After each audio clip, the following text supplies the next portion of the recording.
성령의 선물을 받는 법. 보혜사라고 들어보셨습니까? 보혜사. 강원도 홍천에 있는 불교 법당입니다. 보혜사. 누가 이름을 졌는지 참 절묘하게 잘 졌죠? 거기 가면 혹시 성령 충만할까 싶어서 거기 가서 통성기도 하고 그러지는 마세요. 이 성령님을 뜻하는 보혜사에 대해서 예수님께서 말씀하셨습니다. 요한복음 14장 26절에 보혜사 곧 아버지께서 내 이름으로 보내실 성령, 그가 너희에게 모든 것을 가르치고 내가 너희에게 말한 모든 것을 생각나게 하리라. 아멘. 성령님을 보내주시겠다는 예언적인 약속이에요. 그리고 곧 이어 사도행전 시대에 성령님께서 확 오셨습니다. 약속대로 오셨어요. 그 당시 초대교회 사람들은 그야말로 성령의 선물을 제대로 받아 누린 것입니다. 부럽죠? 그리고 그게 꼭 필요하다고 예수님께서도 말씀하셨어요. 마태, 마가, 누가, 요한 복음서에 이어서 사도행전이 바로 이어지듯이 복음서적인 신앙, 즉 구원신앙을 가졌으면 자연스럽게 사도행전적인 신앙, 즉 성령의 선물을 받고 성령 충만한 삶을 살아야 그게 자연스러운 것입니다. 여러분은 모두 구원 받으셨고 자연스럽게 성령 충만하실 줄로 믿습니다. 복음서와 사도행전 시기에 둘 다 나타나는 주요 인물이 있는데 대표적으로 베드로입니다. 베드로가 복음서에서는 어땠습니까? 예수님을 부인했습니다. 그런데 사도행전에서 성령 충만함을 받자 변화가 되었고요. 이제는 진정한 기쁨이 있는 하늘에만 소망을 두고 예수님을 전하다가 순교했습니다. 이렇게 성령 충만함까지 받는 것이 온전한 신앙생활인데 그 본을 보인 거예요. 사실 그게 가장 좋은 것입니다. 우리는 영적인 존재입니다. 미생물보다 차원이 높은 식물들이 있죠. 그것들보다 차원이 높은 동물들이 있고요. 그 동물들까지에는 없는 게 우리에게는 있는데 바로 영입니다. 영이라는 게 여러분에게 다 있어요. 그래서 영적인 존재인 우리에게는 당장 눈앞에 있는 육적인 것에 가치를 두면서 살아가고 있긴 하지만 사실 우리가 가지고 있는 영, 이 영의 근원이 되시는 하나님의 영, 성령이 충만할 때가 사실 가장 좋은 것이고요. 거기에 가치를 두고 살아가는 것이 사실 옳습니다. 성령의 열매는 사실 다 좋은 것들이죠. 사랑, 희락, 화평, 오래 참음, 자비, 양선, 충성, 온유, 절제. 다 좋은 거예요. 그게 갈라디아서 5장에 성령의 열매 9가지 열매가 쭉 나타나는데 반면에 그 9가지 열매 바로 앞에 악령의 열매들이 나와요. 그 악령의 열매들을 보면 다 나쁜 것들입니다. 분열, 다툼, 욕심을 추구하지만 만족하지 못하는 것들. 한마디로 하나님을 제끼고 사는 이 세상 삶은 이 악령의 지배를 받는 그다지 바람직하지 못한 삶이 되는 것입니다.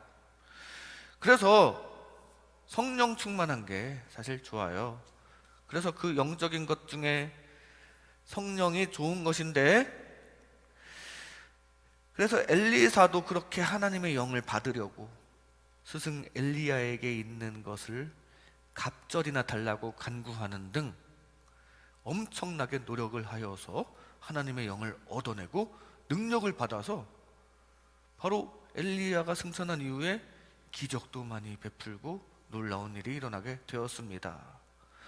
하나님의 영이 그렇게 좋은 것이기 때문입니다. 오늘 말씀에는 이 좋은 성령의 선물을 받는 방법이 나타납니다. 초대교회 사람들이 어떻게 이 좋은 성령의 선물을 받았느냐? 회개하고 말씀 충만하고 사랑이 가득할 때 성령의 선물이 나타나게 되었는데 이게 요즘 우리의 신앙생활에도 그대로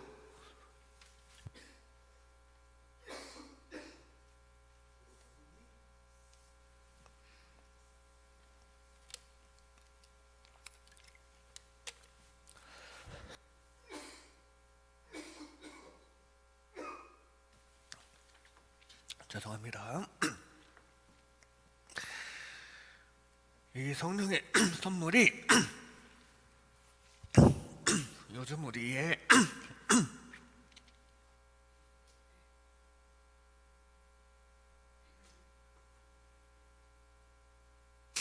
할렐루야.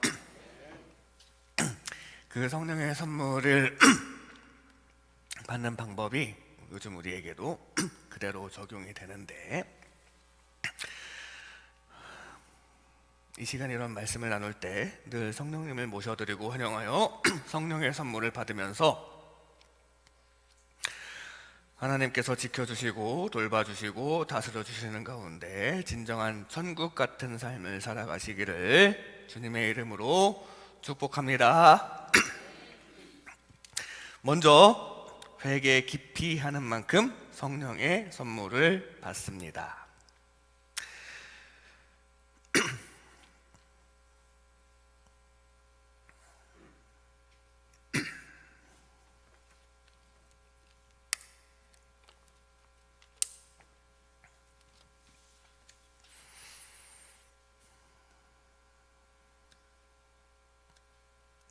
회개 깊이 하는 만큼 성령의 선물을 받습니다. 오늘 본문 38절 말씀에 베드로가 이르되 너희가 회개하여 각각 예수 그리스도의 이름으로 세례를 받고 죄사함을 받으라. 그리하면 성령의 선물을 받으리니. 회개하면 성령의 선물을 받는다고 증거합니다. 회개 깊이 하여 성령의 선물 받아 성령 충만하시기를 바랍니다. 성령 충만은 성령님이 전적으로 나를 주장하시는 상태입니다. 그런데 그 성령님께서 나를 주장하시려면 주님이 내 삶의 왕이 되셔야 하고 나는 종이 되어야 합니다. 주님께서 나를 다스려 주셔야 된다는 거예요. 즉 지속적으로 회개하면서 내 고집을 꺾고 왕이신 성령께 순종해야 성령 주장하시는 성령 충만이 가능해집니다.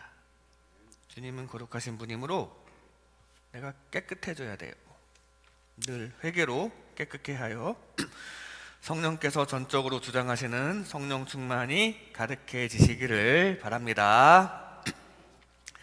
다윗이 간음과 살인이라는 죄를 저질렀을 때 거룩하신 하나님께서 쓰시려니 안 되겠어요. 그래서 연단을 주시고 결국 다윗이 눈물로 회개를 합니다.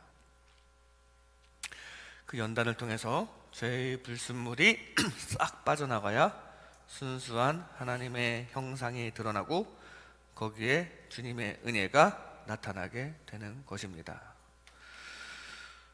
욥도 회개한 후에 주님의 크신 복을 회개한 후에 받았어요. 그러므로 내가 스스로 거두어드리고 티끌과 제 가운데서 회개하나이다. 이 회개의 고백을 욥기 마지막 42장에 고백을 하고 그제서야 저주가 풀리고 회복을 얻게 됩니다.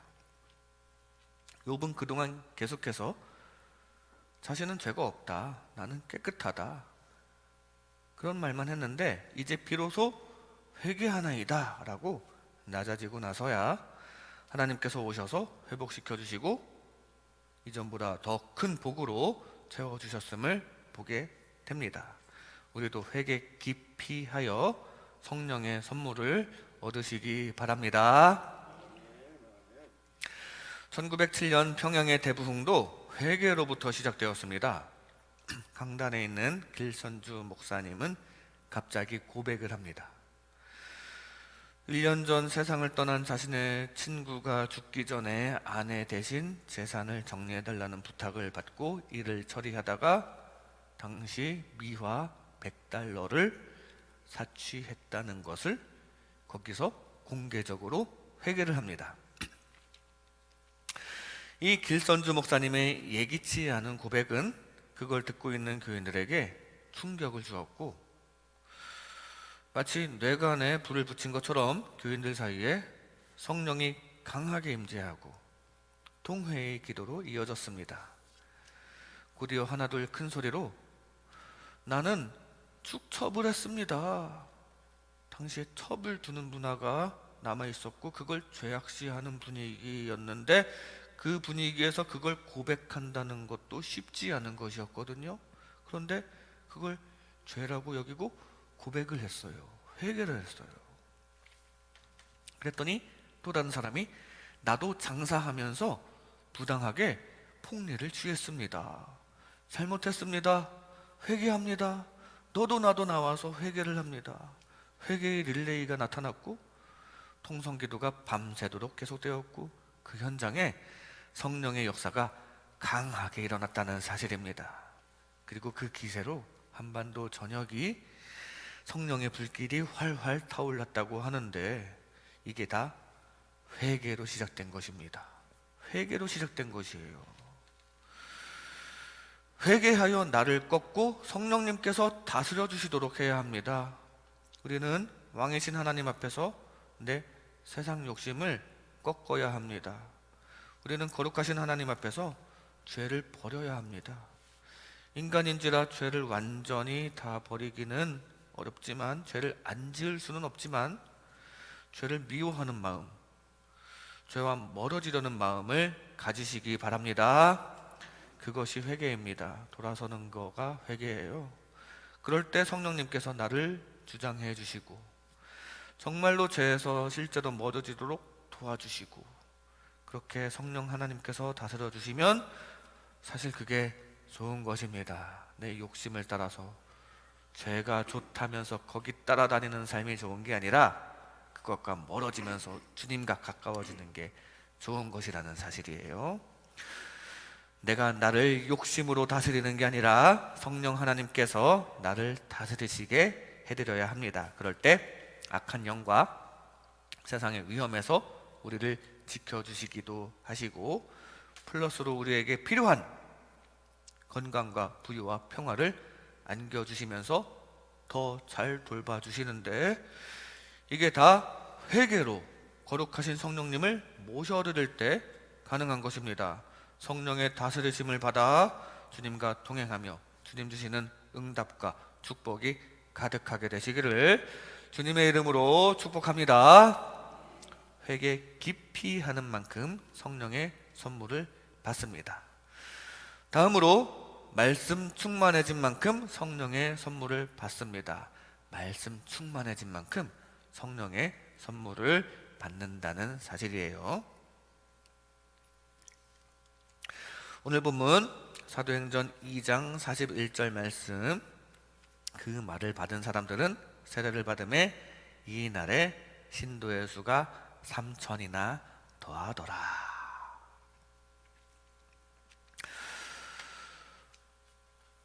그 말을 받은 사람들, 즉 말씀이 충만해진 사람은 세례를 받았다고 합니다.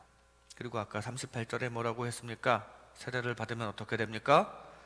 세례 받고 죄사함에 충실하면 성령의 선물을 받는다고 하는데, 즉 말씀이 충만해지면 세례 받고 죄사함 받아 성령이 충만해진다는 거, 말씀이 충만해지면 성령 충만이 따라온다는 얘기입니다. 이렇게 말씀 충만해진 만큼 성령이 충만해집니다. 사실 말씀과 성령은 단짝입니다. 그래서 말씀이 있는 곳에 성령도 오게 되는 게 자연스러워요. 이스라엘 백성이 광야를 향해 갈 때 구름 기둥과 불 기둥이 쌍으로 있던 것과 같습니다. 여기서 구름 기둥은 말씀을 예표하며 길 안내 역할을 맡았습니다. 거기는 광야라서 길을 찾기가 쉽지가 않았거든요. 그래서 하나님께서 구름 기둥을 보내주셔서 이제 그것만 따라가면 돼요. 마찬가지로 말씀이 우리를 영적인 가나안, 천성으로 가는 길 안내 역할을 하고 있습니다. 우리도 이 말씀의 이정표를 따라 순종하며 나아가시기를 바랍니다. 그러면 우리의 가나안 땅, 즉 천성으로 가게 될 줄로 믿습니다. 불기둥은 무엇입니까? 불기둥은 보호의 역할을 하고 있어요. 그리고 능력의 역할을 맡았습니다. 광야는 밤중에는 아주 추운 곳이에요. 그리고 밤중에는 사실 이동을 잘 안 하죠. 그래서 구름기둥보다 불기둥이 필요합니다. 길 안내 역할을 하는 구름기둥이 아닌 불기둥이 딱 버텨줘서 추위도 막아주고 따뜻해지고요. 맹수와 외적이 기습할 수 없도록 딱 막아줘서 안전해지는데, 이게 바로 성령을 예표합니다. 성령님이 그런 역할을 하고 있어요. 성령께서 악한 영으로부터 우리를 보호해 주십니다. 그리고 성령님께서 연약함으로부터 우리를 보호해 주신다는 사실입니다. 가나안 땅으로 갈 때 구름기둥과 불기둥이 필요하듯이 천성을 향해 가는 우리에게 말씀의 구름기둥과 성령의 불기둥이 필요함을 기억하시기 바랍니다. 망망대해를 지나는 배에는 방향을 알려주는 나침반과 동력을 주는 기름이 필요하듯이 인생의 망망대해를 우리가 항해하고 있는데 우리에게도 말씀의 이정표가 있어야 하고 성령의 동력도 필요합니다. 이 말씀과 성령이 쌍으로 둘 다 필요해요. 그런데 말씀이 충만하면 성령이 따라오게 되어 있습니다. 둘은 한 커플입니다. 사도행전 10장 44절에 베드로가 이 말을 할 때 성령이 말씀 듣는 모든 사람에게 내려오시니, 베드로가 환상을 보고 고넬료에게 설교 말씀을 할 때 성령이 하늘에서 내려오시는 것을 보았다고 합니다. 이렇게 말씀 충만할 때 성령 충만이 따라온다는 것을 기억하시기 바랍니다. 말씀 충만하여 성령님께서 말씀으로 나를 지켜주시도록 해야 합니다. 이 거짓이 만연한 세상, 이 세상의 지식이 만연한 세상에서 우리는 말씀으로 보호를 받아야 한다는 사실입니다.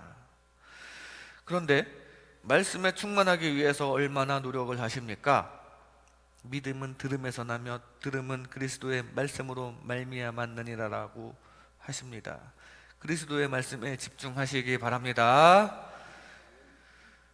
그리하여 말씀에 따라오는 성령 충만하시기를 바랍니다.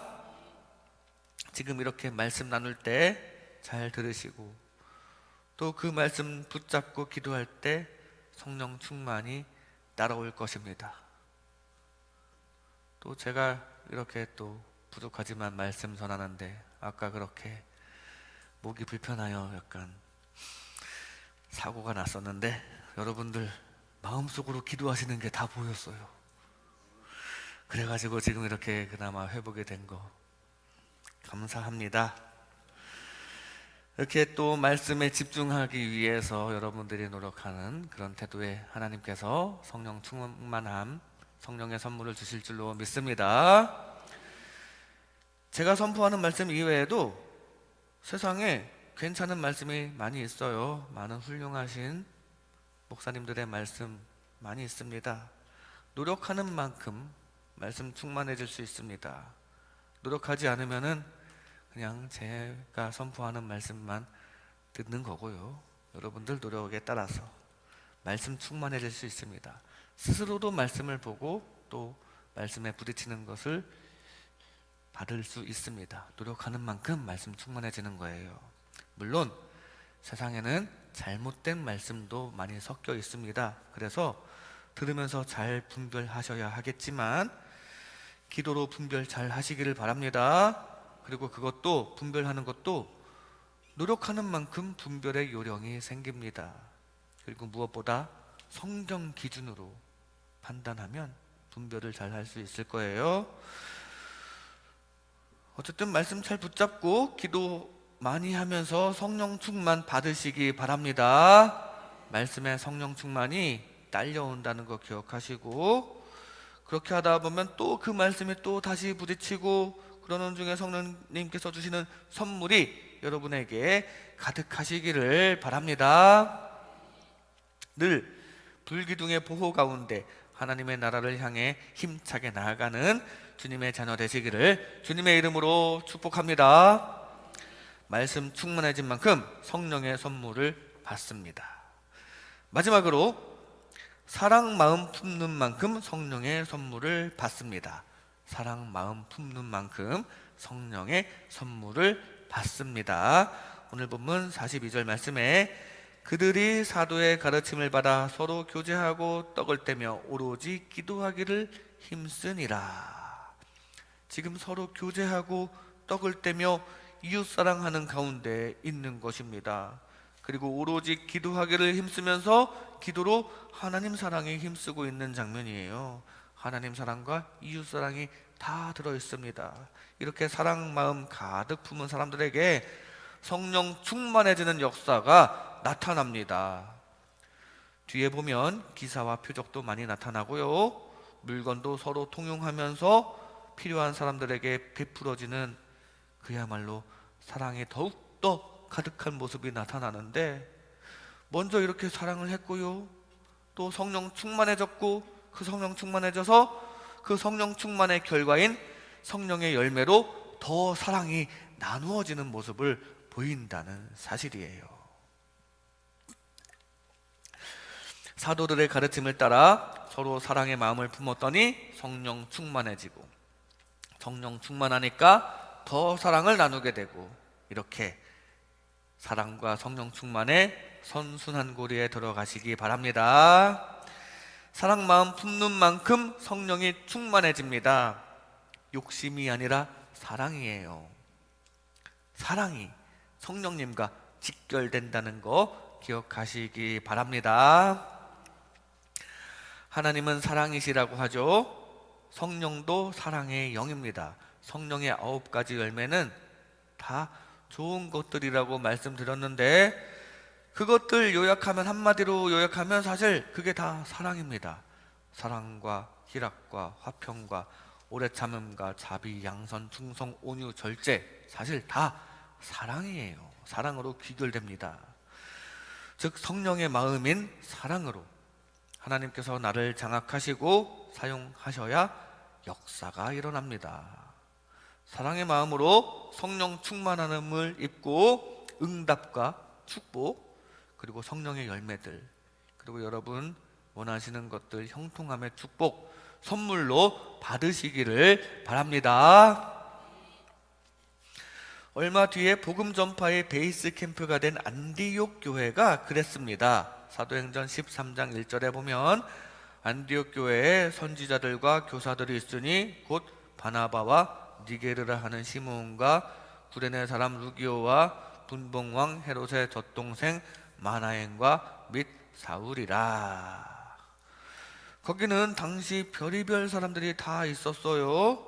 흑인도 있었고 니게르라 하는 흑인도 있었고요, 멀리서 온 외지인, 구레네에서 온 외지인도 있었습니다. 또 왕족의 친척, 분봉왕 헤롯의 젖동생, 왕족의 친척이죠. 그리고 방금 회개한 지식인 사울도 있었습니다. 가지각색이에요. 이 각계각층의 사람들이 어울리기가 쉽습니까? 요즘같이 이렇게 열린 사회에서도 사람들이 끼리끼리 놀게 마련인데, 이 옛날 같은 문화에 이렇게 교회 안에서 각계각층의 사람들이 함께 한다는 것은 사실 엄청난 이웃사랑이 있기 때문에 가능한 것이었습니다. 이웃사랑이 있기 때문에 이렇게 한마음 한뜻이 되어 있는 거예요.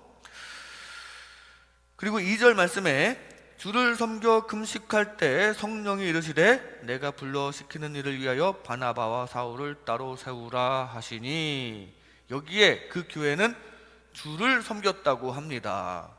주님을 섬기는 하나님 사랑의 마음이 있었다는 사실입니다. 이렇게 하나님 사랑과 이웃 사랑이 가득한 그 교회에 성령이 확 임하셔서 말씀하십니다. 이렇게 해라.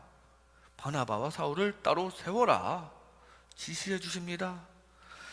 성령님께서 지도해 주시는 대로 순종하고 나아가는 사랑을 보일 때 또 그 교회를 통해서 엄청난 역사가 일어나고 복음이 전파되고 자신들도 복받고 사랑을 통해 성령님이 임하셔서 그렇게 되었다는 사실 기억하시기를 바랍니다. 성령님께서 우리를 돌보시게 해야 합니다. 우리는 이 세상에서 스스로를 돌보기가 참 어렵습니다. 우리는 사실 다 각자 스스로를 돌보려고 해요. 그러나 우리는 너무나도 연약한 존재이기 때문에 스스로 건강과 부요를 챙기기도 벅찹니다. 잘 되지도 않아요. 그리고 우리 스스로는 진정한 행복에 이르기가 너무나도 어렵습니다. 우리는 사실 스스로를 돌볼 수가 없어요. 주님이 돌보심이 절실한데 그거 성령의 선물입니다. 우리 교회도 사랑으로 충만하여 성령의 선물을 가득 받아 주님의 돌보심을 받아 복되고 각자의 삶이 다 복된 삶이 되고 교회도 부흥하는 교회 되기를 소망합니다. 그것을 위해서 우리는 내적으로 서로 사랑해야 합니다. 서로 사랑해줘야 해요. 우리는 다 다른 사람들입니다. 특히 생각이 다 다릅니다. 그러나 서로 인정해주고 양보해주는 마음이 필요합니다. 그래야 안디옥 교회처럼 다 다른 사람들이 모여서 연합하는 게 가능할 것입니다. 그리고 사랑의 마음 품는 만큼 사랑의 영 성령이 충만한 역사가 일어날 것입니다. 우리 교회가 그렇게 되시기를 바랍니다. 그리고 개인적으로도 하나님 입장에 대어서 하나님의 마음을 품으려고 할 때 그게 사랑의 마음이 될 것입니다. 늘 내 입장에서만 이거 주세요, 저거 주세요 하기보다 하나님의 입장에 되어 보세요. 하나님의 입장에 되어 하나님의 마음을 품게 되면 그게 바로 사랑의 마음일 것입니다. 하나님의 마음이 뭡니까? 사실 여러분들 다 잘 되는 것도 하나님의 마음입니다. 우리가 하나님과 가까워지면서 하나님 주시는 복 받고 잘 되는 게 하나님 마음이에요. 내 욕심대로 내 생각대로 잘 되게 되는 게 아니라 하나님과 가까워지면서 하나님 주시는 복 받게 되는 게 하나님의 마음입니다. 그리고 우리를 통해서 사람들이, 가족들이, 이웃들이 믿음을 갖게 하는 것이 하나님의 마음입니다. 그 하나님 마음을 품고 그럴 때 임하시는 성령님 충만하여 주님께서 지켜주시고 돌봐주시고 다스려주시는 가운데 삶의 형통함과 기쁨만 가득하게 되시기를 주님의 이름으로 축복합니다. 이 시간 성령의 선물을 받는 법, 성령의 선물을 받는 법이라는 제목으로 하나님의 은혜를 나눴습니다. 회개 깊이 하는 만큼 성령의 선물을 받습니다. 죄를 미워하는 마음으로 성령의 다스리심을 받으시기 바랍니다. 말씀 충만해진 만큼 성령의 선물을 받습니다. 말씀 잘 붙잡고 기도하여 성령의 지켜주심을 받아 진리 가운데 바로 서시기를 바랍니다. 사랑 마음 품는 만큼 성령의 선물을 받습니다. 하나님의 마음을 품어 성령의 돌보심을 받아 삶 가운데 늘 형통하시기를 주님의 이름으로 축복합니다. 기도하겠습니다.